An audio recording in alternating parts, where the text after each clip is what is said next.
Hello, friends, and welcome into Chat Sports. I am your host, Tom Downey. We've taken you through Mel Kiper's top quarterback prospects, his top running back prospects, and today we're taking you through his top receiver prospects and some other players to watch out for because Kiper only did his top 6. At number 1, and I very much agree with this decision, Jamar Chase out of LSU, who led the nation in receiving yards and touchdowns in 2019.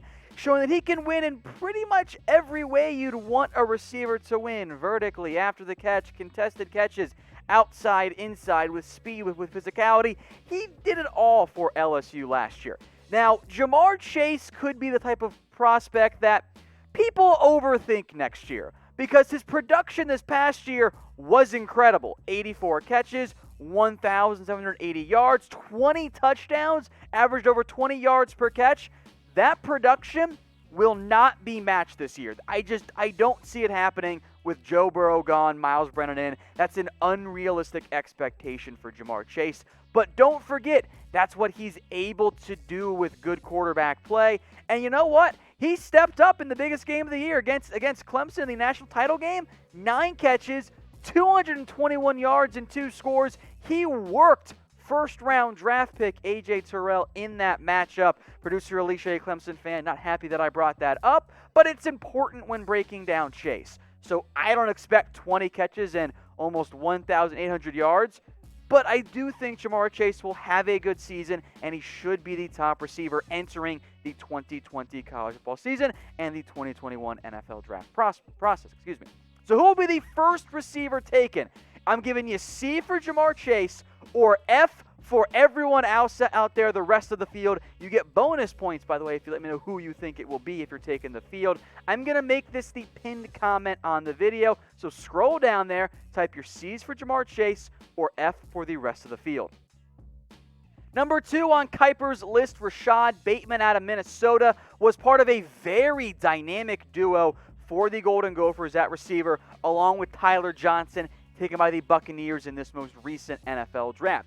Bateman's got great size, good after the catch ability, and that combo normally translates pretty darn well to the NFL. Now, Johnson is gone now, but cornerback Tanner Morgan is back. That will probably mean an uptick in the volume for Rashod Bateman. Now, maybe the efficiency drops a little bit. I'm not sure he's going to average 20 yards per catch like he did last season, but Bateman is a blast to watch. I don't mind Kiper putting him at number 2, although I'm not sure he'd be my number 2 overall player. Tyler Johnson last year had more of the volume. He had more catches by 26 compared to Rashod Bateman, but Bateman averaged 5 yards per catch more. That is a significant difference, especially when you're looking at it at a 60-catch sample size. So Bateman probably approaches more of the 80 catches this past year. The average probably drops down a little bit. He's going to be Tanner Morgan's favorite target for good reason.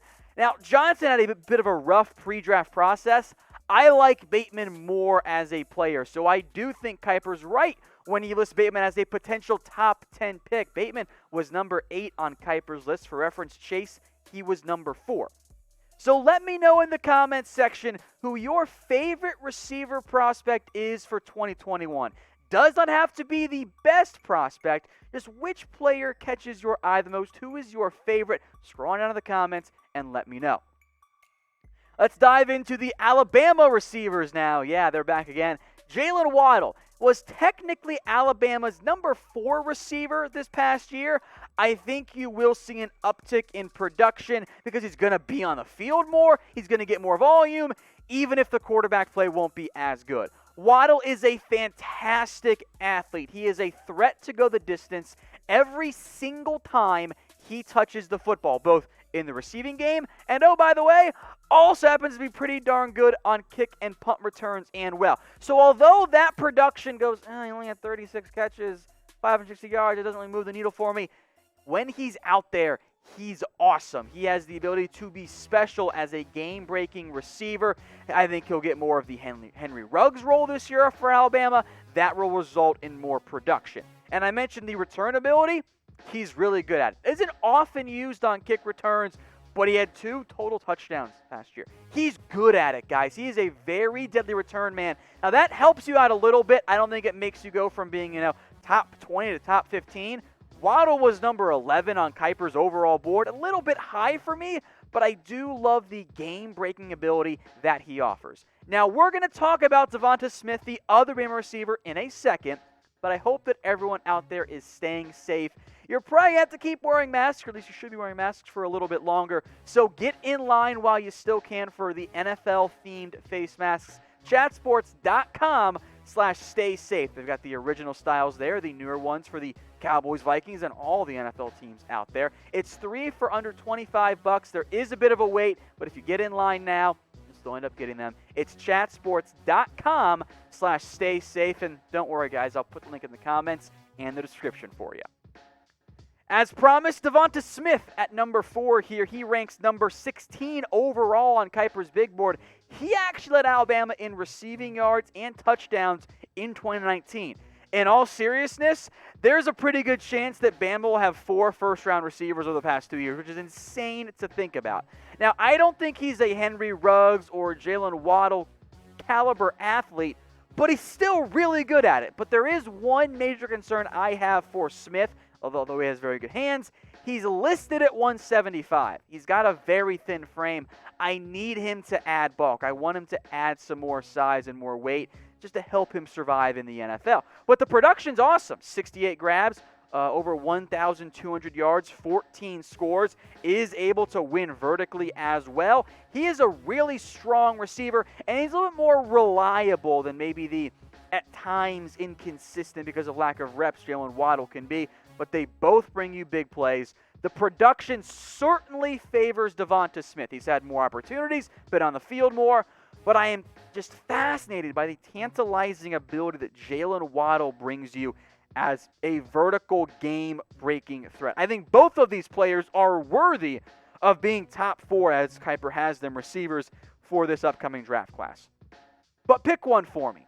W for Waddle or S for DeVonta Smith. I am going to go with Waddle, but it is certainly a debate, and there is not really a wrong answer. It prefers almost which type of ice cream flavor you prefer. W for Waddle or S for DeVonta Smith. On now to number 5, Justyn Ross. Major early red flag here already. A, regress from 2018 to 2019. Happens to young players, and his efficiency was probably unsustainable from that 2018 season. He is set for shoulder surgery in June to repair some stinger symptoms. That's a red flag to me. I don't know if he's going to be able to play week 1 in college football, I guess whenever that ends up being, if it's going to limit him or not. But he's got great size, kind of built like T. Higgins a little bit too, 6'4", 205. There are some separation concerns, but look, he's going to win vertically jump balls. I think at minimum you can expect him to be a top 35 pick just like T. Higgins was. If he can return to 2018 form, Justyn Ross will be a first-round pick.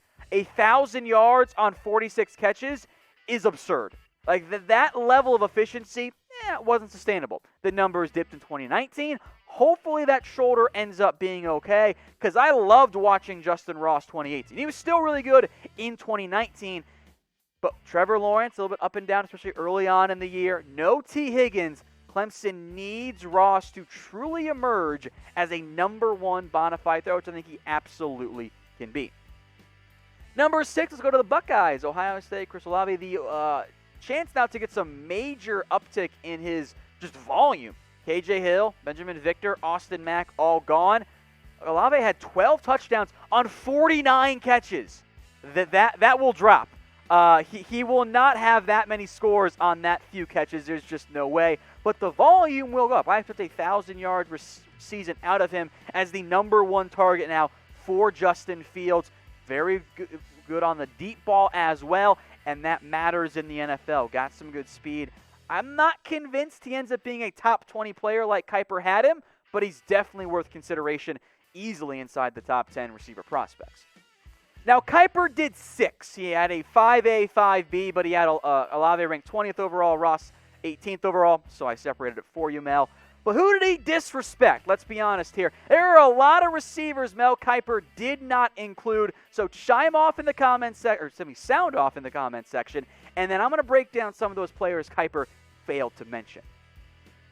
Some smaller names here I do want to acknowledge. Terrace Marshall, Charleston Rambo, and Trevon Grimes all have upside and promise, and they got opportunity. Remember, all three of those players are now replacing players who went to the NFL draft in the first 3 rounds, and then LSU lost quite a bit of talent across the board. So Marshall is next up there. Rambo can replace CeeDee Lamb. Trevon Grimes can step into the Van Jefferson role. I do want to discuss the top 2 Michigan wide receiver draft prospects a little bit more in depth here. Nico Collins and Ronnie Bell. Now, of course, we don't yet know what the quarterback situation will look like for Michigan this season, whether it's Dylan McCaffrey or Joe Milton. But Collins and Bell have both shown promise in the past. Nico Collins is a little bit more of a home run threat, only 37 catches, but nearly 20 yards per catch, a 76-yard long, 7 touchdowns as well. If he gets more volume, the efficiency will probably drop a little bit. Even if he's catching 16, 17 yards per catch, that's pretty darn good. The touchdowns, if those go up as well, he could very much work his way into the legitimate discussion of being one of the top 10 receivers in what looks like a very strong wide receiver class. Ronnie Bell, meanwhile, the very much almost, I'll call it, ignored recruit from a couple years ago for Michigan, did almost all of his damage in the slot this past year, but he was good at it. Only the 1 touchdown, but 48 grabs, 758 yards. That's pretty impressive. You can see the difference there in terms of the explosion that favors Nico Collins. With Donovan Peoples-Jones gone and a new quarterback coming in, the hope for Michigan is that both of these players put up better production, which of course will lead to better NFL draft hopes. But who is the better Michigan wide receiver? Type C for Nico Collins or B for Ronnie Bell. Bell has really impressed me since he got his chances at Michigan. I was not anticipating that much out of him, a lower star recruit. He's been a great find for Jim Harbaugh. But let me know what you guys think in the comment section. C for Nico Collins or B for Ronnie Bell. Now on to some of the bigger names that Kiper left off. Rondale Moore, we're going to spend a lot of time on him, but boy, I think he should have been in the top 6. He's that good. Tamorrion Terry could be a fun sleeper out of FSU, and we'll break down all of these guys a little bit more in depth in just a second. Tylan Wallace is one of my guys. Amon-Ra St. Brown, yes, that is EQ St. Brown's brother, and of course Osiris St. Brown at Stanford right now. And then Seth Williams at Auburn as well. But I want to start with Rondale Moore, because Rondale Moore should be in the top 7. Like, that is the caliber of player that you're dealing with here based on his 2018 production. He was awesome for Purdue. Now, the average not that great because Purdue didn't have great quarterback play, had to get the ball in his hands in short areas. 114 grabs, 1,258 yards, 12 touchdowns, awesome after the catch. It is extremely rare for a freshman to go onto a program and immediately be that team's best player. And in fact, in many games, best player on the field. That was Rondale Moore, also involved in the run game as well, just to get the ball in his hands. 37 broken tackles back in 2018 after the catch was just incredible. He did miss most of last year with a leg injury. If he comes back and is healthy, I think he goes in round 1. Like, that is the caliber of player and athlete and after the catch ability that you're dealing with there. Even in a strong, very strong receiver class, if Moore stays healthy, I think, yes, he's a first-round pick. Over to FSU, Tamorrion Terry. The production is intriguing. Great size, 6'4", long strider, gets going downfield, can make some big plays vertically as well. Kind of had the breakout year last year. If FSU's offense doesn't suck this time, because let's be real, it wasn't very good these past couple of seasons under Willie Taggart. If the offense is good, I think Terry will benefit from that in a big way. Next up is Tylan Wallace out of Oklahoma State. He was my guy in the middle part of last year, and then he tore his ACL, and he went from being a surefire day 2 pick. I might have had him a round 1 caliber guy in that Jalen Reagor range, because he's so good after the catch. Great production at Oklahoma State. I need to see him healthy. So I get why Kiper didn't put him inside his top 32 or in his top 6 receivers, but he's a great athlete, great after the catch, plays a lot bigger than his size. If he's healthy, I think we're going to be talking a lot about Tylan Wallace this upcoming season. Now, what we haven't asked you guys yet is your favorite sleeper wide receiver prospect, and there are a lot of them. I mean, Kiper only did 6. I'm adding an extra 15. There are a lot of players that I think would qualify outside that as a sleeper. So let me know in the comments section who your favorite wide receiver prospect is. Next up is Amon-Ra St. Brown, who played mostly slot receiver last year for USC, but he's a good route runner. Doesn't have the same size as older brother EQ, but I think he's a little bit more fluid and more athletic in terms of just general and being that shiftier slot guy. Michael Pittman's gone now. He is no longer a member of USC. He's, of course, in the NFL. Playing on the outside, I think, will result in a little bit more production from Amon-Ra St. Brown. Not that it was bad last year. He played pretty darn well. So the St. Brown, once again, back in the NFL discussion. I like what he brings to an NFL team. Next up is Seth Williams. I love his size. He's got the size you want, 224. Doesn't always maximize it. That's a bit of a red flag. And one thing that works against him, but I think from scouting perspective also kind of is like, okay, well, this explains it. The quarterback play at Auburn was bad.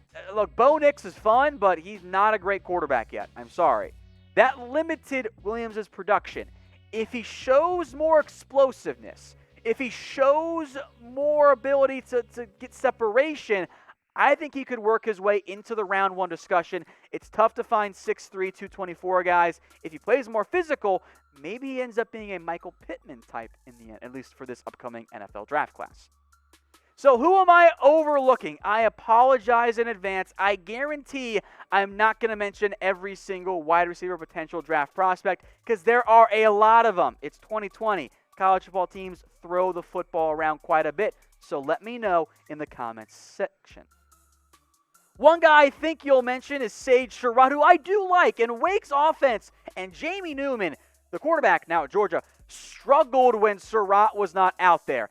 My concern, though, is that he reminds me of Jauan Jennings too much, who had good production at Tennessee, played very well, great after the catch, breaks a ton of tackles, very physical. I have speed concerns. I don't know if he's going to be a sub 4.6 guy. If he is, hey, put him back in the top 15 where he belongs for sure. If he doesn't, well, we saw how far Jauan Jennings ended up falling. Next up is Tutu Atwell. Great name. Undersized but athletic. He's a game breaker. He's a slot guy, just like Daz Newsome is as well. So those are two fun slot guys who probably won't go in the first two rounds, but who knows? If they play great, they can work their way into it. Trey Walker is an under-the-radar kid out of San Jose State. I'm curious to see how he looks without Josh Lowe throwing the football around. A little bit undersized, so he could also be a slot guy. Then DeMonte Coxey out of Memphis. Curious how the coaching staff change impacts him. But Memphis has put out some guys with some incredible production, and it would appear to me that Coxey ends up being the next guy in there.